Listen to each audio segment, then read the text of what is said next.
Hello, good afternoon, everybody, and thank you so much for joining us today for this curator's introductory talk into our latest exhibition in the print gallery of the National Gallery of Ireland, which is Rembrandt to Matisse, a celebration of European works on paper.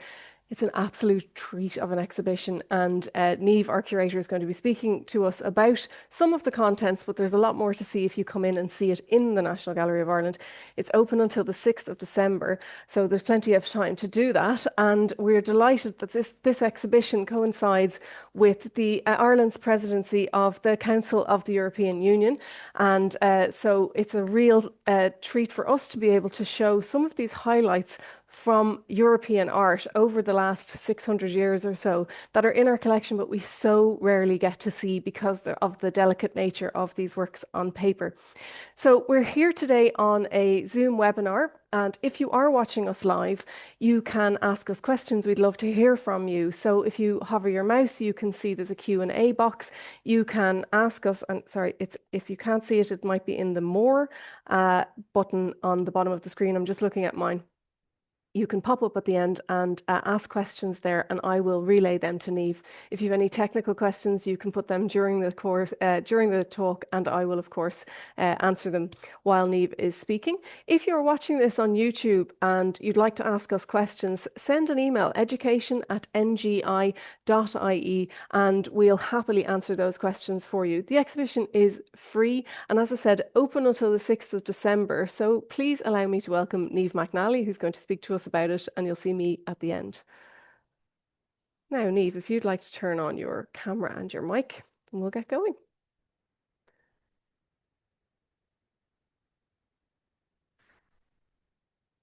Perfect. That presentation looks great, Niamh. Thank you, Joanne. Thank you. And thank you all for coming to this online introductory talk to this beautiful exhibition that is in celebration of our European works on paper.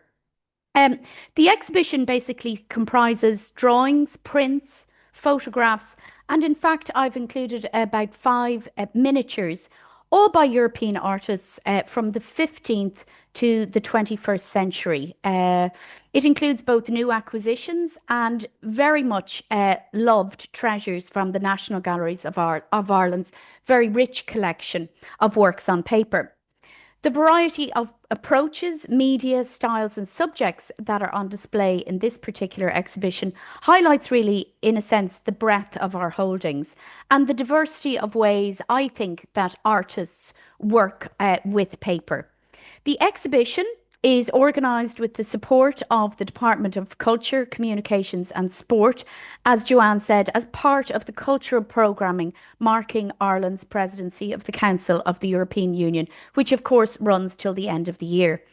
It points, I think, to the close cultural connections that have long existed across the European continent and the wide-ranging artistic ideas, tastes, traditions and talent that exists across Europe. The first room in this exhibition showcases really a fine selection of Italian Renaissance and Baroque drawings, the earliest of which dates to the 1470s, which I'll be showing you.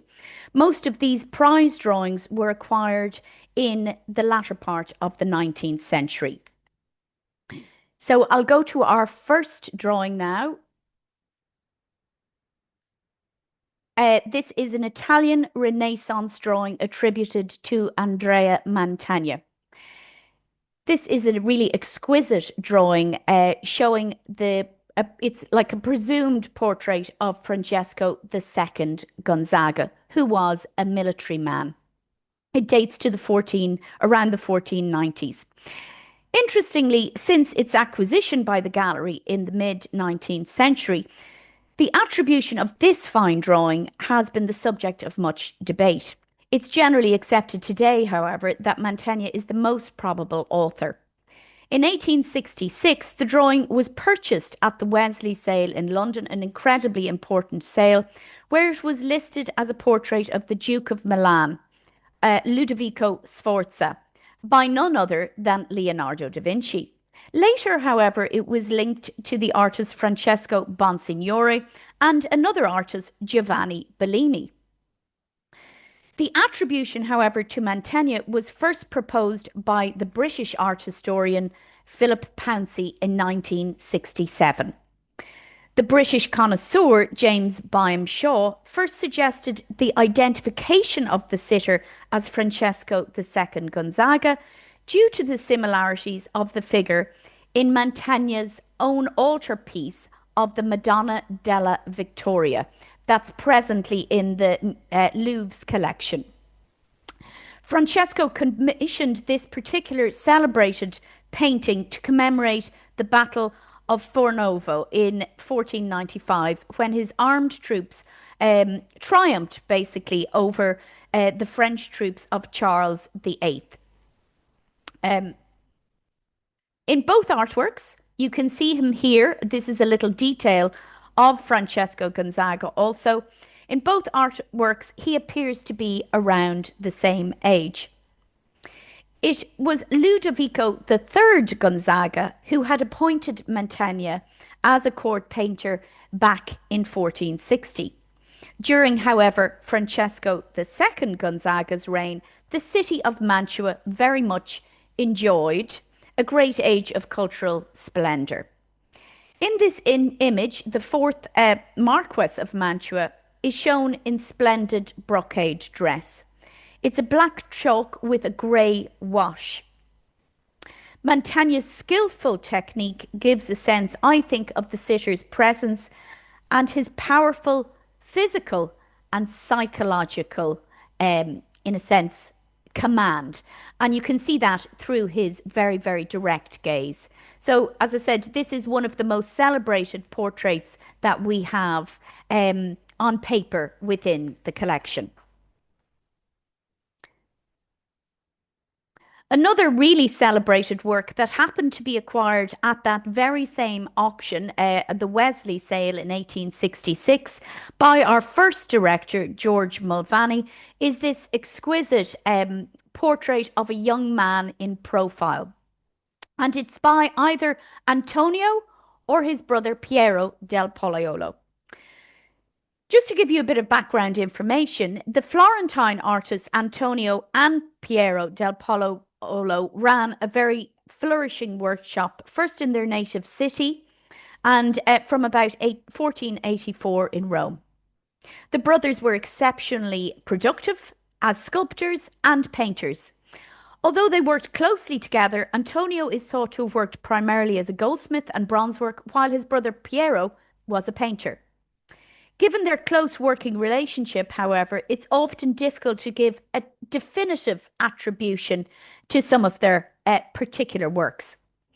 Although the verso of this drawing that I'm showing you here on the right is inscribed Anto Anto del Pollaiuolo, that autograph, in a sense, is most probably an inscription by an early collector rather than the artist's own signature. Since, as I said, it was acquired in 1866, authorship of this drawing has been given to each of the brothers at different times. As I'm showing you on the verso of this fine portrait in profile, we have a quick sketch, potentially a design for possibly a reliquary or a goldsmithing work. Another drawing that's also visible on the verso is this very vigorous drawing and incredibly accomplished drawing of a foreshortened foot, showing both the bones and the swollen veins beneath the skin. It closely resembles the foot of an archer to the bottom left of the altarpiece, the Martyrdom of Saint Sebastian, that resides in the National Gallery of London's collection. This particular painting was completed by the Pollaiuolo brothers for the Pucci family chapel in Florence in 1475. So, as I said, this is a really, again, important drawing in the collection. And we know that we have the initials J.R.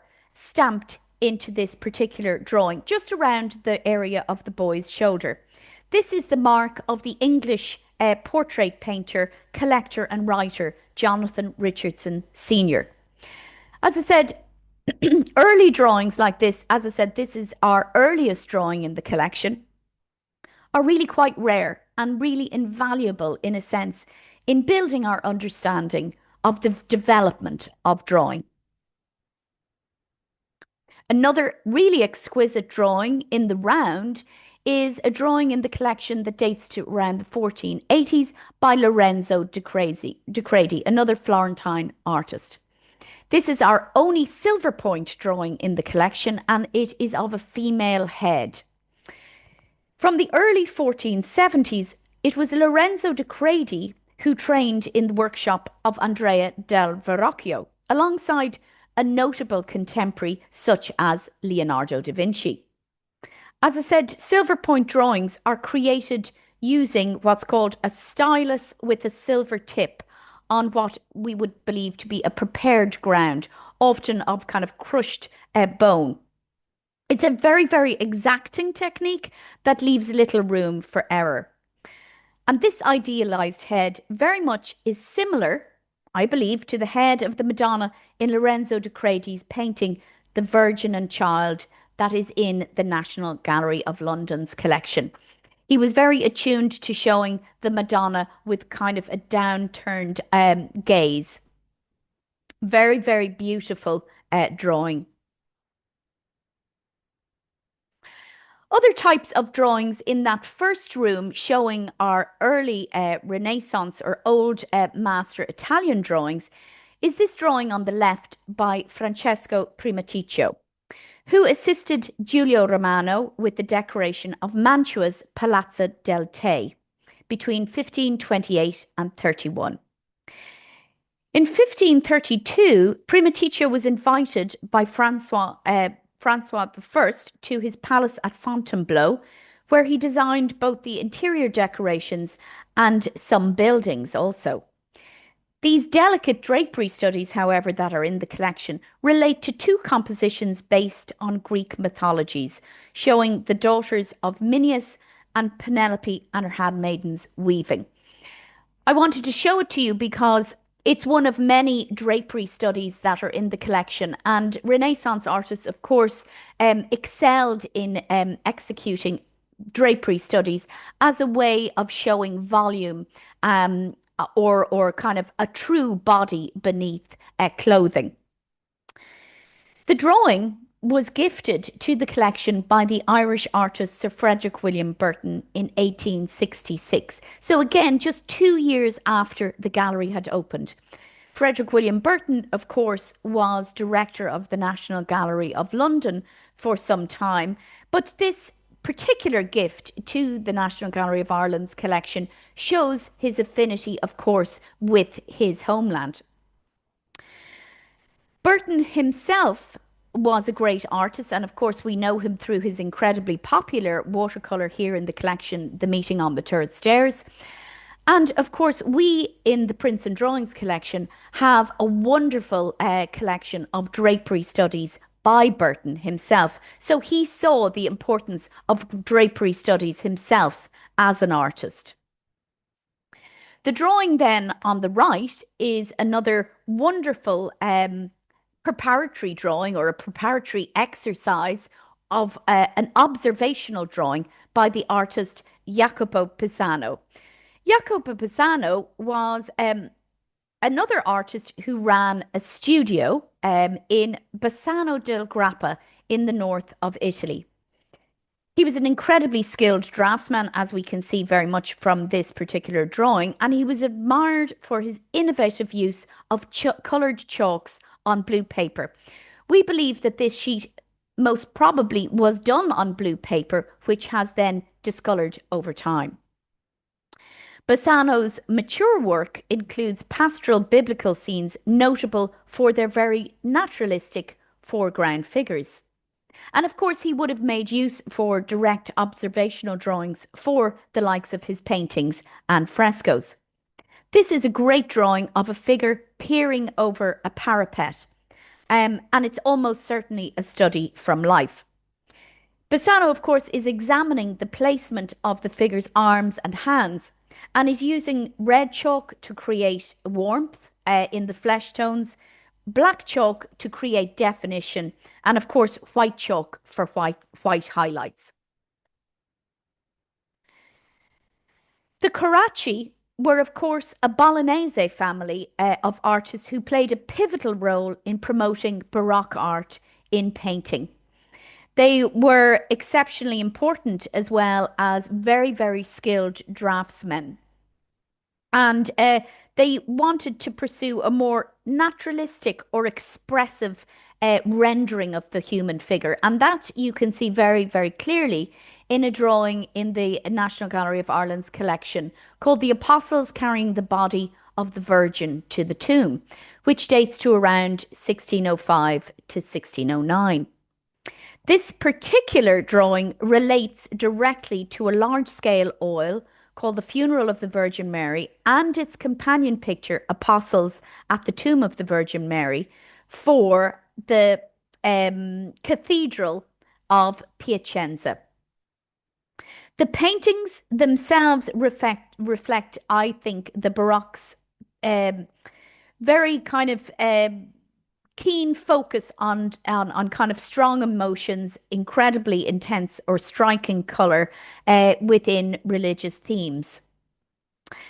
The paintings themselves that were created or commissioned for the city's Cathedral of Piacenza were in fact then looted by Napoleon's troops and taken to France in 1796.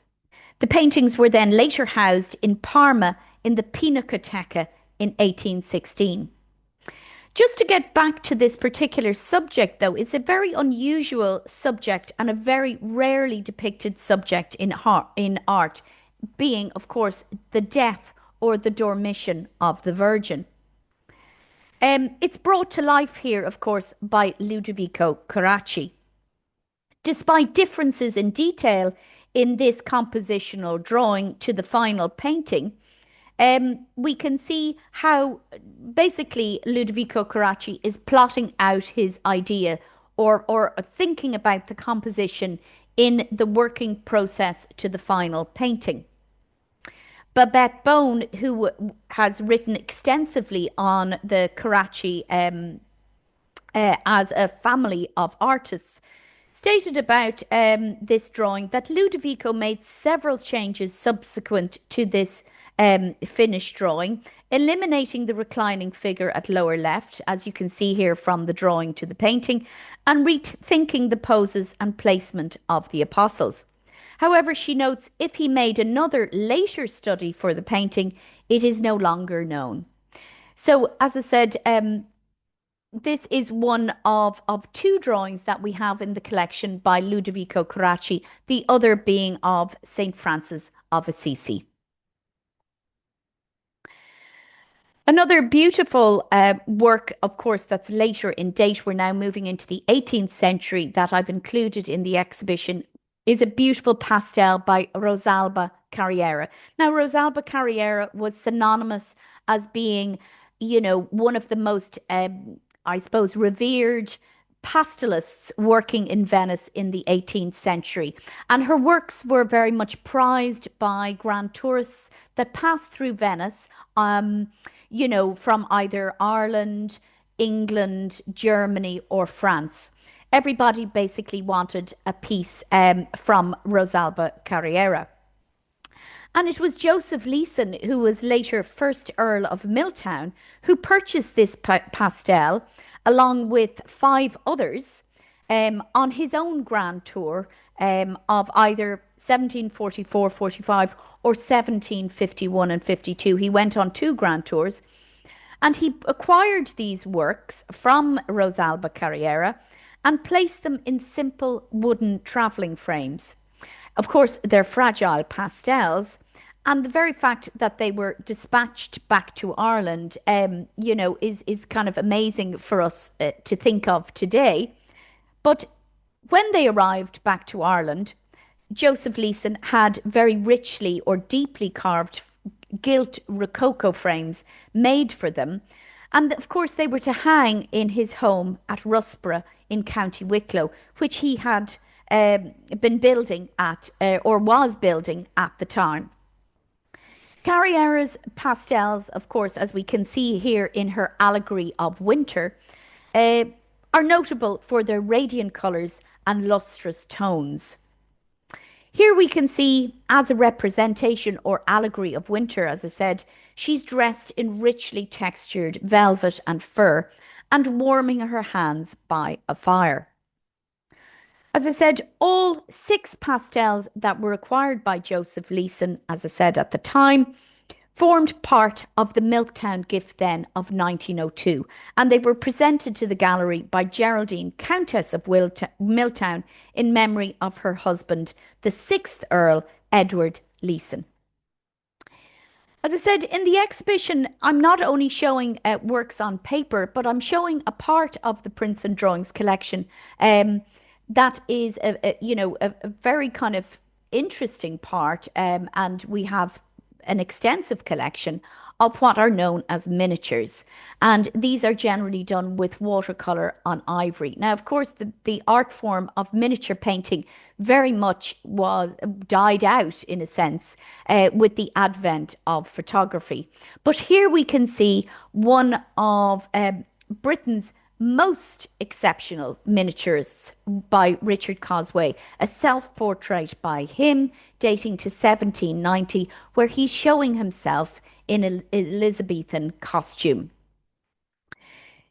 It's a watercolour on ivory, so like works on paper, it is susceptible to the damaging effects of light. But here we can see Richard, as I said, one of the leading miniaturists of the Regency period, painting himself in the guise of an Elizabethan gent. The idealized image, of course, showing him in masquerade costume with a ruff and gold chains, I think was a way of him showing his skill or ability for future maybe commissions, because it's an exceptional portrait, and it shows, I think, him basically promoting himself as an excellent artist to others. It's framed in a gold locket set with pearls.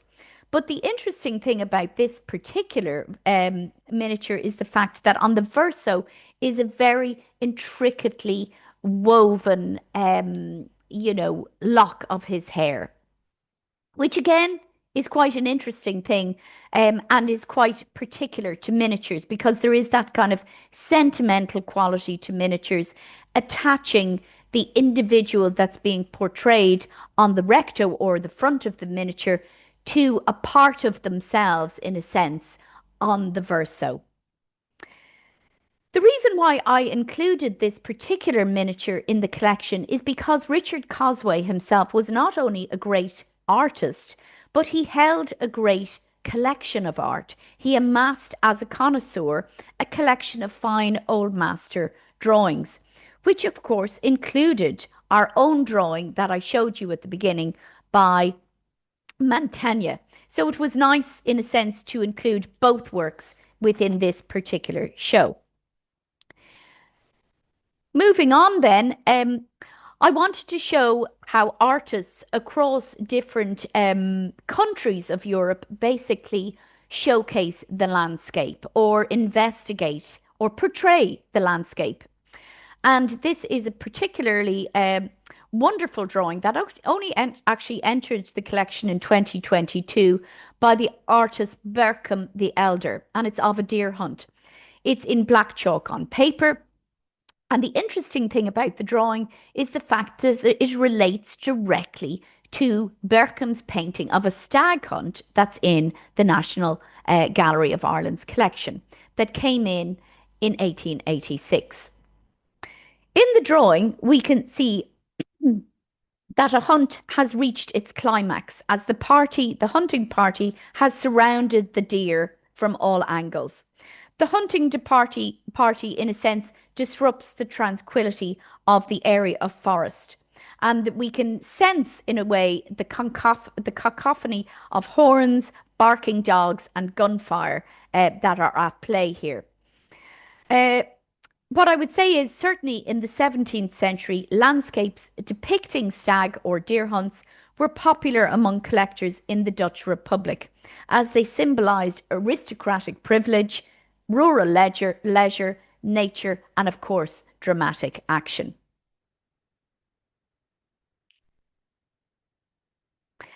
Now, as I said, the exhibition itself is called From Rembrandt to Matisse, and this is really an important addition to the collection that only was acquired in 2023. It's by Rembrandt and it's entitled Landscape with Cottages and a Hay Barn. And we can see that Rembrandt himself has signed the work and dated it 1641 down on the lower right hand corner. On assuming the role of director in 2022, Dr. Caroline Campbell, our gallery's director here, and our first female director of the gallery, of course, was surprised in a sense to find that the institution held no prints or etchings by the Dutch master Rembrandt.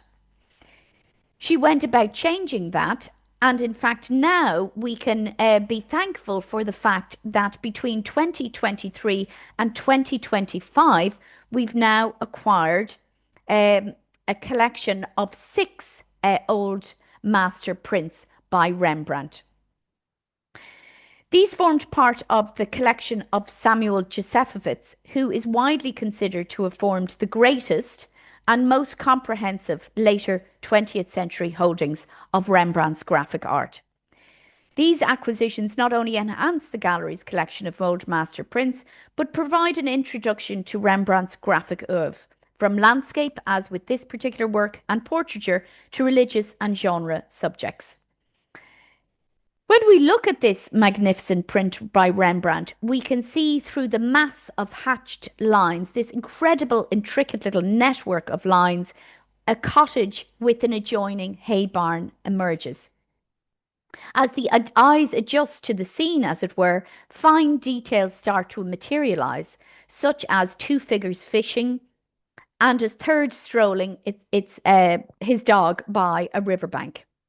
We believe the location of this to be the kind of Amstel River and the city of Amstel seen on the horizon to the left. Rembrandt lived and worked in Amsterdam from 1631, so some 10 years prior to creating this print. However, rather than being a direct representation of the landscape, Rembrandt takes elements, as it were, from the area to construct this composition of daily life outside the city. A really exquisite print by Rembrandt, which, is the first time that we're showing it here in the gallery. Other prints that were acquired in recent years also were these 2 really stunning prints from the artists Armand Sagan, the French artist, and Roderick O'Connor, of course, the Irish artists. Looking at the work on the left, this print shows the influence, of course, on the French artists of Japanese prints. Sagan was Breton and he joined the Pontevin School, an artist colony, at the start of the 1890s. This artist colony was ran, in a sense, by Paul Gauguin. And while based at this colony, he became friendly with the Irish artist Roderick O'Connor, and in a sense became his mentor in printmaking. Of course, Roderick O'Connor was an exceptional painter, but he was a novice printmaker. And it was through Sagan's mentorship that he went about creating a body of really, truly expressive prints looking at the Breton or the Brittany coastline. This is a really stunning print by him, showing the kind of wild coastal landscape. We can see in O'Connor's print as well that he's able to capture, or in a sense convey, the wild forces of nature at play through these kind of strong directional lines and this incredible, amazing confidence really in the line, even though he was only really starting or trying out the medium of etching and dry point. So 2, again, really important additions to the collection in print. 2 beautiful watercolours then that are on show in the exhibition. are from, again, the great French artist Paul Cézanne, and additionally, the wonderful Irish artist William Leach.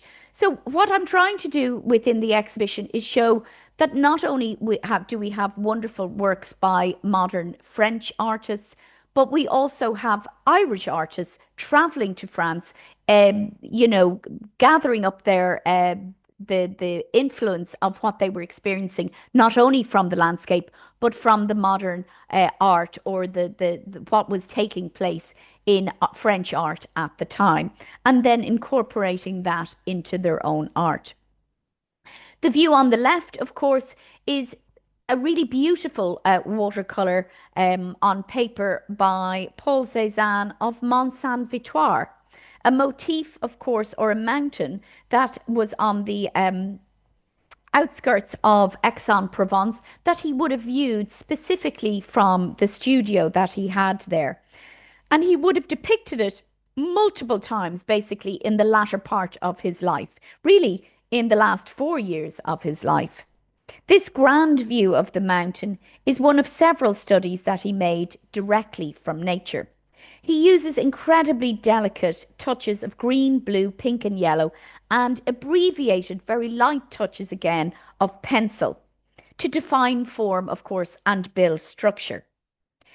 Cézanne, as I said, frequently left areas of the white paper exposed to enhance the sense of space and light, of course, as an artist like Turner would have also done. This particular watercolour came into the collection through Sir Alfred Chester Beatty in 1954. But of course, it was his wife, Lady Edith Chester Beatty, who was the one interested in modern French art. She, of course, was a collector like her husband, Sir Alfred Chester Beatty. This was the only work by Cézanne in the collection until 1922, when it was further enhanced by the great painting that now exists in the collection by the artist. On the right, as I said, we have the beautiful view of aloes in the south of France. And it was in the winters of 1915 to 17 that basically Leach travelled to the small fishing village of Les Martiques near Marseille. Inspired by the aloe plants that flourish there, he set to work on a series of oil paintings, large oil paintings basically, of aloes. And then these large paintings suggest that they were executed in his London studio, based, however, on studies such as this that he did on the spot. It's a viewpoint taken, from a high elevation, looking down on the town. The thing I love about this particular watercolor is the fact that he's able to, in a sense, I suppose, capture the light particular to this part of France. And the spontaneity and, of course, and fluidity of watercolor is used here to perfection, in a sense, to capture the sunlight on the aloe plants, in a sense, sparkling. In addition to landscape, of course, the figure is also a subject that has preoccupied artists for centuries. And I wished to show in this particular exhibition some figure drawings of exceptional quality that reside here in the Prints and Drawings collection. This one being by the artist Jean-Antoine Watteau.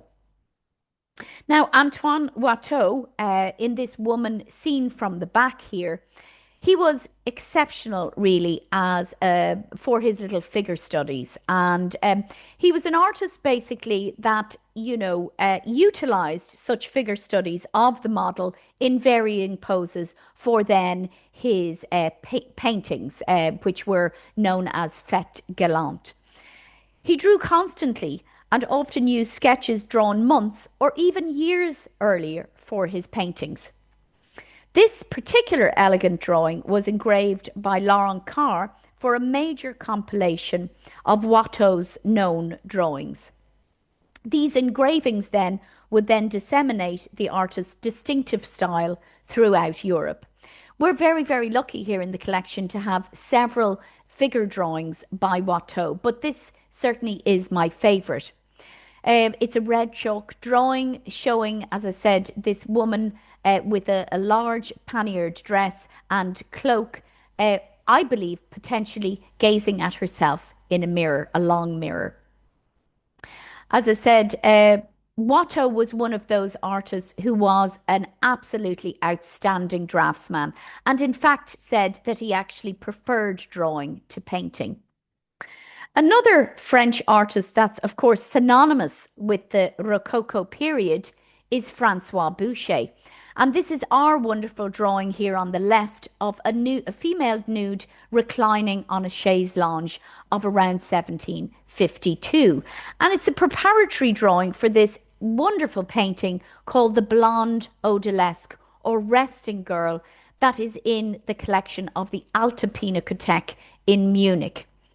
As you can see, the drawing is a three chalk drawing, a red and white chalk with some graphite for definition around the chaise lounge and her hair.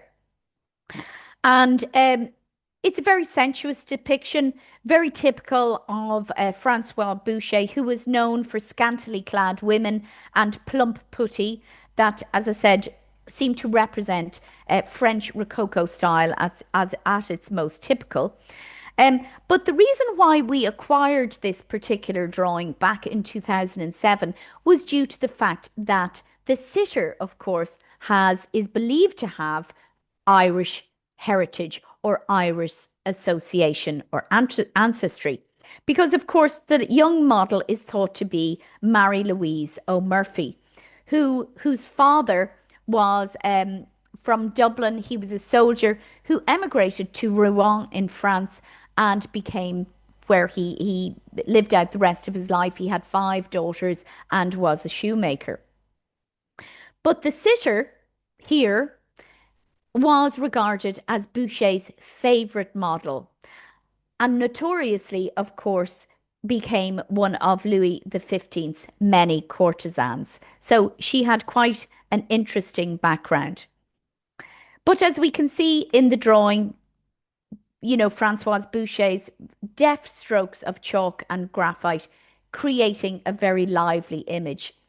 The drawing, as I said, displays his tremendous skill in depicting the female nude, something that has preoccupied, of course, artists for centuries. He was one of the first artists, I believe, to realise the potential of drawings as artworks in their own right, and claimed to have produced over 10,000 drawings over his 50-year career. In addition to being a prolific draftsman, Boucher was a gifted engraver and etcher. Early in his career, he made more than 100 etchings and engravings of Watteau's drawings. And again, so there's that connection between these two French artists, both of whom are on display with great drawings in the show. Moving to another celebrated artist within the collection, Dante Gabriele Rossetti, who of course is synonymous with the Pre-Raphaelite movement, but of course is synonymous with this sitter, his muse and model, Jane Burden, who of course was to become his mistress. However, he had first spotted Jane Burden when she was attending a performance by the Drury Lane Theatre Company in Oxford in 1857. With her mystical beauty, she became the archetypal Pre-Raphaelite muse. She modelled here for Queen Guinevere, a character that was to feature in his ambitious fresco cycle illustrating the legend of King Arthur for the Oxford Union Society building. However, the mural for which this drawing is a preliminary study was never actually executed. In 1859, Jane Burden would go on to marry the designer William Morris, and she herself was an embroiderer and was kind of instrumental in William Morris's workshop in terms of creating designs and, you know, being very much part of what went on there. However, I wish to show in this particular talk a photograph that this is one of of a number of photographs that were taken by the Dublin-born figure and portrait painter, photographer, and art dealer John Robert Parsons of Jane Burden, or later Morris, um, in the garden of Dante Gabriele Rossetti in um, Chain Walk in London. And as you can see, there is a striking resemblance. She was an incredibly kind of, I suppose, commanding figure. She was quite statuesque. She had this incredibly lush, wavy hair. And she had quite distinctive, quite defined, kind of prominent features, all of which Rossetti captures here, focusing in very much on the features of the face and, of course, that lustrous hair. Whereas in comparison, he just roughly sketches in the figure. So, beautiful drawing by Dante Gabriele Rossetti in the collection. Another great drawing by the pastelist and, of course, oil painter is Edgar Degas' Two Dancers in a Dressing Room. Now, of course, Degas was known for depicting dancers in, his great in sculpture, in pastel, in oil. But we're very, very lucky to have two pastels here in the collection, which were bequeathed by Edward Martin in 1924. And, they both show basically dancers in costume at rest, however, or limbering up or taking a break, I would think, from rehearsals. And we have, as I said, two dancers here in the dressing room. We have great, wonderful little details here of the jug and bowl on the table. One ballerina seems to be, I would say these are members of the corps de ballet. She's kind of resting over a chair here while the other fixes the wonderful bow on her tulle skirt. And this really does show, I think, Degas' wonderful ability in the use of pastel. It's a medium that, as I said, greatly appealed to Degas because of the speed of execution that he was allowed from it. What would I say? Wonderful sense of light as well that filters across the sash or bow here and across the figure and her back on the left. And of course, it was really Degas who wished to portray the ballet world. And they say, to this day, he's one of the greatest artists to be able to depict ballerinas. It was really in 1885 that kind of was the impetus for this because he gained privileged access to the Paris Opera ballet, considered, of course, the birthplace of classical ballet. And this allowed him basically to move freely behind the scenes and sketch the dancers in their habitual work environment. His many, many innovative compositions made use of unusual angles and cropping to convey, in a sense of immediacy. So this is really a beautiful drawing, as I said, showing artists at rest rather than performing. And we believe this to be a rail of costumes at the upper right, forming a backdrop. It was Edward Martin, of course, who was the great writer. He was also a music connoisseur. He was also instrumental in founding the Irish Literary Theatre with W.B. Yeats and Lady Gregory. He went to Paris with another great writer, George Moore, who had persuaded him to buy these two pastels that we have in the collection, this and another one of two Harlequins, directly from Degas' dealer in Paris, a man called Paul Durand Ruel. And of course, Moore and Degas were friends. So this was what, of course, was the impetus for Martin to acquire these two great works that thankfully now we hold here in the collection. Another pastel, however, by an Irish artist, a great portraitist, one of our finest Irish artists, William Orpen.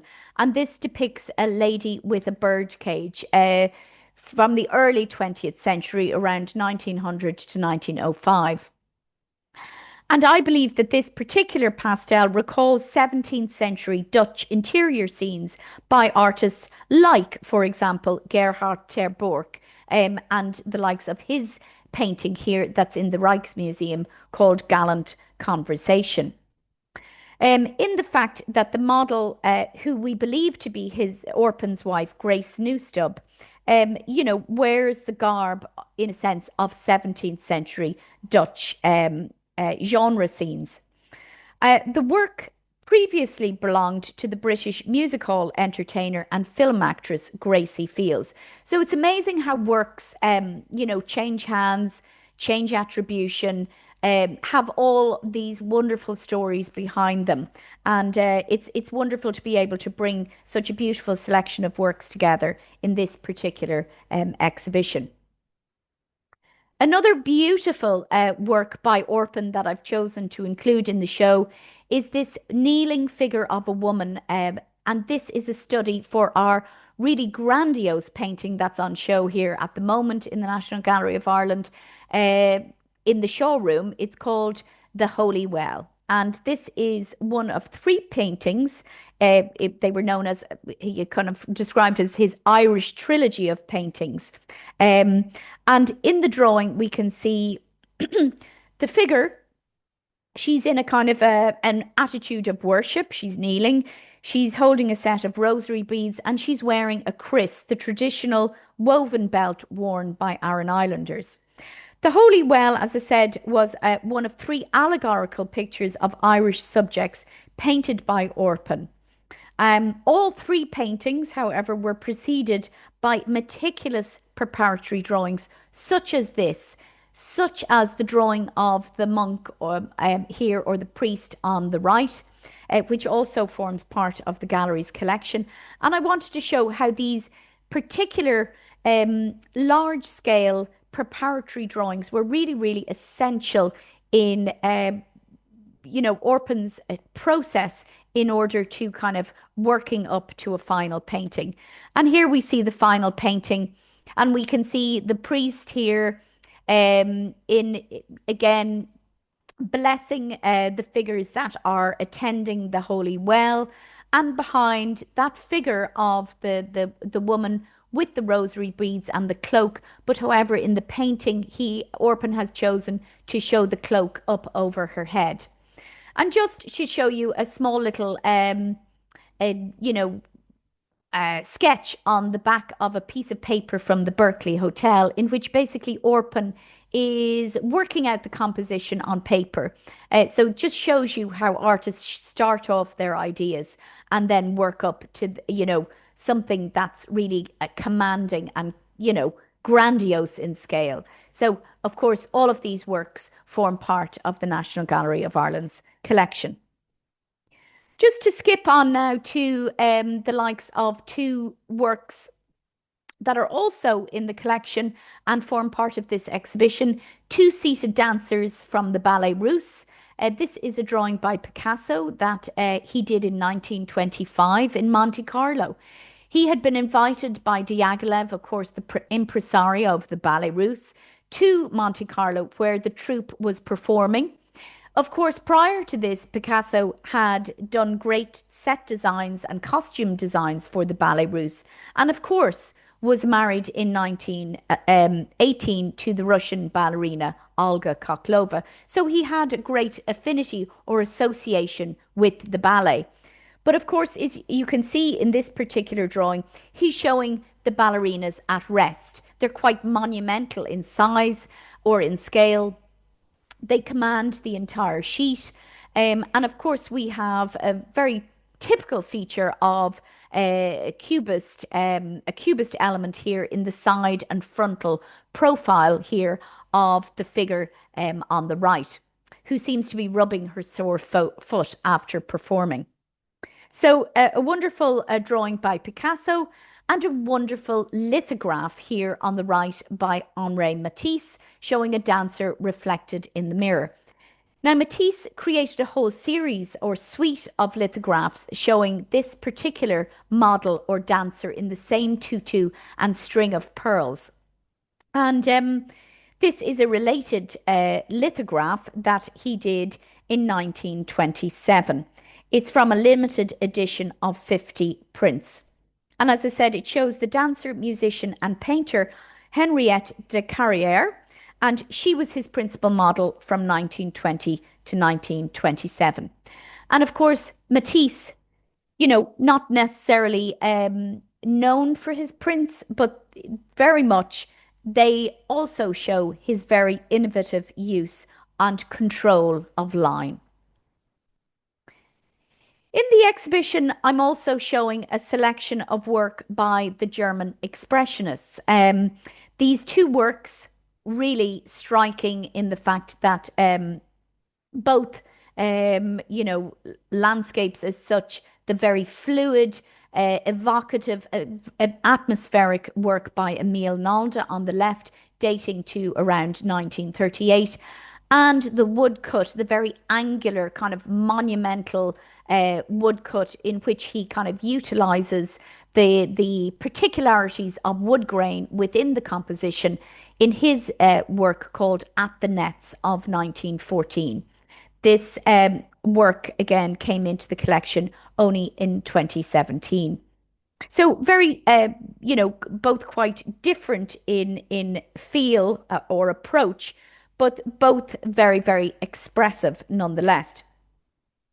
Emil Nolde was one of those artists who, during the war years, basically having been branded a degenerate artist and prohibited basically from selling, exhibiting, or producing art, basically fled or went to the northern coastal town of Seebull, where he basically painted his so-called unpainted pictures. These vibrant watercolours only came to public notice, however, after his death, due to the fact that this kind of prohibition was on his art by the Nazi regime. Nolde's expressionistic landscapes are notable for their dramatic skies and flat terrain. He uses, of course, fluid washes so skillfully to capture the heavy laden rain clouds hanging over the brightly coloured buildings below. A really beautiful work.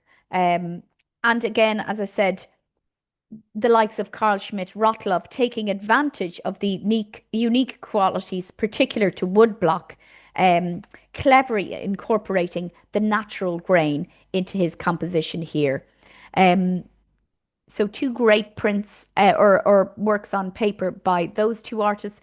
Another two being by Kathy Kollwitz, who again was an artist who refused to be categorized and maintained a remarkable degree of artistic independence in her art.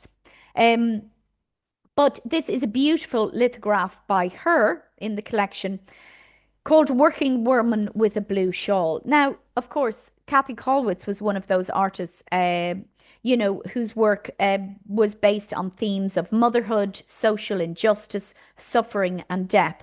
And of course, a lot of her works are very expressionistic in feel, in terms they're dark, often visceral.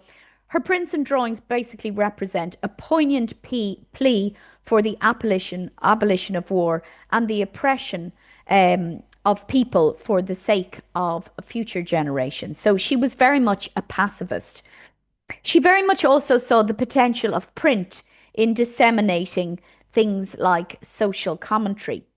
This is a very moving image where we see this woman's careworn face highlighting, in a sense, the plight of the poor. And then on the right, we have Beckmann's family scene. And this is a dry point etching that he did that was published in 1919 as part of a series of 19 dry points for a portfolio titled Faces. It actually depicts his own family, and we can see Beckmann here in the background with his eyes closed, his son Peter on a hobby horse, his wife Mina, tube, and his mother-in-law again in this particular dry point etching. This is one of 4 etchings that we acquired by Beckman in 2021, and the first time for a work by this artist to enter the collection. Finally, I would just like to point out an element of the collection which enters into the kind of modern or contemporary, and this is showing how artists from abroad basically found inspiration in Ireland. We have a wonderful photograph by the artist Markéta Luksakova. She is a Czech photographer who first visited Ireland in 1972. She was instinctively drawn to documenting pilgrims ascending Croagh Patrick in County Mayo and observing the practices of prayer and devotion associated with this particular holy mountain. She returned several times to Ireland in the 1970s and 80s and turned her lens to things like horse markets, fairs, and traditional music sessions, all based along the west coast of Ireland. Then we have a depiction by Caroline Tisdall, who documented, of course, Joseph Beuys's, the German artist's journeying or travels around Ireland, whether he be in the likes of the Giant Causeway or Newgrange. She documented his visit here.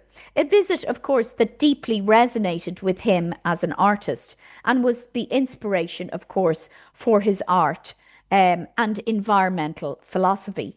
He was attracted, of course, to the Giant's Causeway's columns of basalt, a material then that appears in his project 7,000 Oaks of 1982. Then we have 2 beautiful photographs, one looking at the Walls of Arran by Sean Scully from 2006.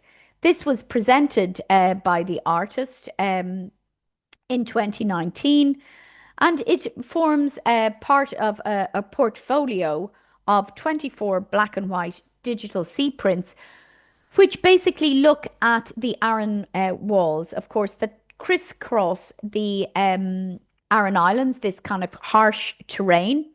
But what Scully is trying to do basically is show the monumental beauty or the artistry of these age-old or centuries-old structures. And of course, the horizontal and vertical shards of the limestone then echo the bands of colour in his abstract paintings. The work on the right then by Amelia Steen is called Han Put Kutbog of 2011. It was printed in Paris then in 2019. It's a magnificent silver gelatin print, which I believe shows through the very rich black tones, allows the darkness of the turf here of this image, the patterning of the turf.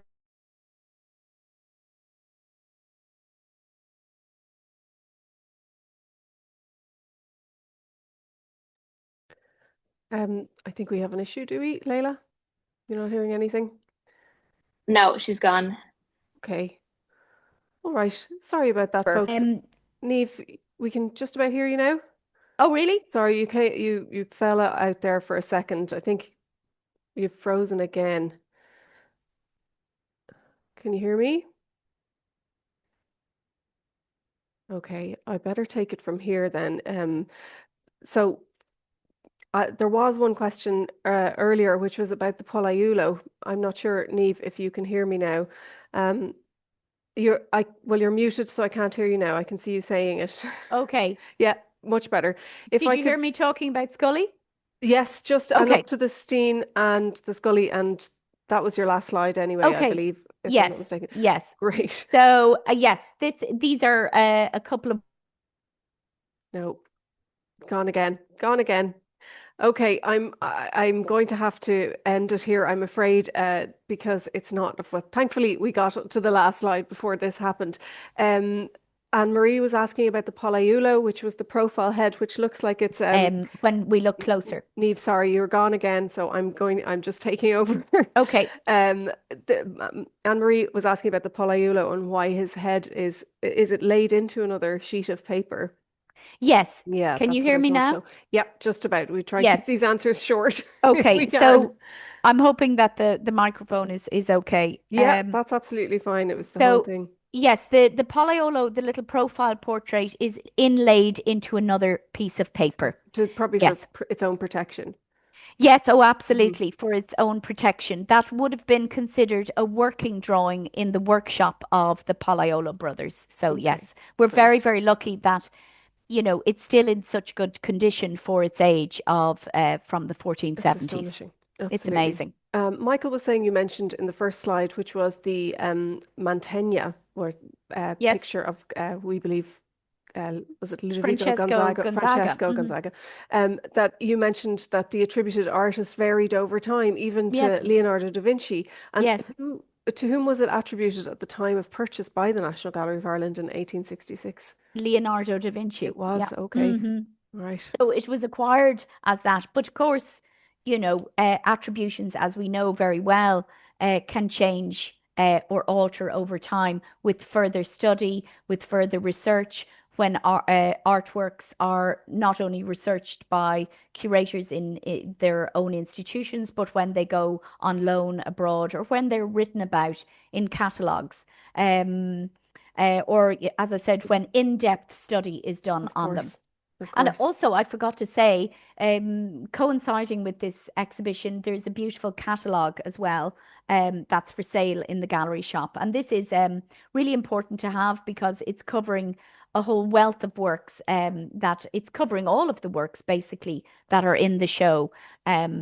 So it's an important one for us to have. Yes, absolutely. And this is an exhibition of the permanent collection of the National Gallery of Ireland, just works that you don't necessarily get to see all the time. So it's actually a beautiful publication to have because in many senses it doesn't go out of date.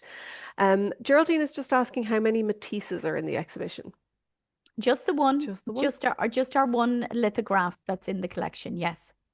Great. Well, it's absolutely stunning. You didn't even show us everything that is in the exhibition, so I there's wasn't lots able more to cover see. everything. No. Yes. It's beautiful. It's absolutely free. It's open till the 6th of December. There are tours taking place of this exhibition, so have a look at our website and join one of those tours if you'd like to. I know that there's including a sketching tour, that kind of thing. But it's absolutely well worth a visit. Many visits, I would say. Niamh, thank you so much for your time. Leila, thank you as well for your time. Sorry about the little technological difficulty there at the end. Thank you all for joining us, and we hope to see you in the gallery soon. Thank you. Bye-bye. Thank you so much.